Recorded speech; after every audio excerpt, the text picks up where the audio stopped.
বর্ষবরণ আনন্দ শোভাযাত্রার মোটিভ তৈরি করা চিত্রশিল্পী মানবেন্দ্র ঘোষের বাড়ি আগুনে পুড়িয়ে দেওয়ার ঘটনা গুরুত্ব দিয়ে তদন্ত করছে আইনশৃঙ্খলা বাহিনী। জড়িতদের বিরুদ্ধে দ্রুততম সময়ের মধ্যে ব্যবস্থা নেওয়া হবে বলে জানিয়েছেন প্রধান উপদেষ্টার প্রেস উইং। এদিকে এ ঘটনার পর নিরাপত্তাহীনতায় ভুগছে মানবেন্দ্রের পরিবার।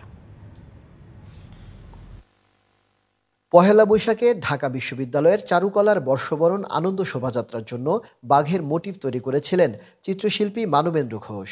তবে সাবেক প্রধানমন্ত্রী শেখ হাসিনার মুখাবয়ব সহ বিভিন্ন ভাস্কর্য তৈরির অভিযোগে সামাজিক যোগাযোগ মাধ্যমে তাকে হুমকি দিয়ে আসছিল দুর্বৃত্তরা। এ বিষয়ে মঙ্গলবার সন্ধ্যায় মানিকগঞ্জ সদর থানায় সাধারণ ডায়েরি করেন মানবেন্দ্র ঘোষ।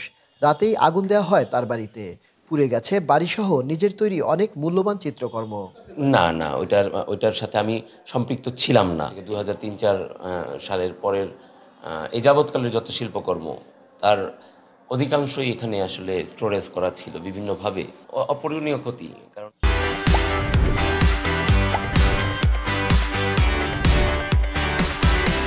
এ ঘটনায় নিরাপত্তাহীনতায় ভুগছেন এই চিত্রশিল্পীর স্বজনরা, চেয়েছেন প্রশাসনের সহযোগিতা। এত বড় একটা ঘটনা ঘটে যাবার পর মামলা হওয়া বা না হওয়াটা আসলে আমার উপরে বর্তায় না। আমি না করলেই মামলা হবে না এমনও না ব্যাপারটা। আগুনের ঘটনায় তদন্ত শুরু করেছে আইনশৃঙ্খলা বাহিনী। এরই মধ্যে ঘটনাস্থল পরিদর্শন করেছে পুলিশ। সংক্রান্তে আগুনের কারণ নির্ণয়ের জন্য আমরা অনুসন্ধানও চালাচ্ছি। পূর্বে উনি গতকালকে ওনাকে বিভিন্ন ফেসবুক স্ট্যাটাস থেকে বিভিন্ন ব্যাপারে হুমকি দেওয়া হচ্ছিল। তা আমরা সবকিছু অনুসন্ধান করতেছি।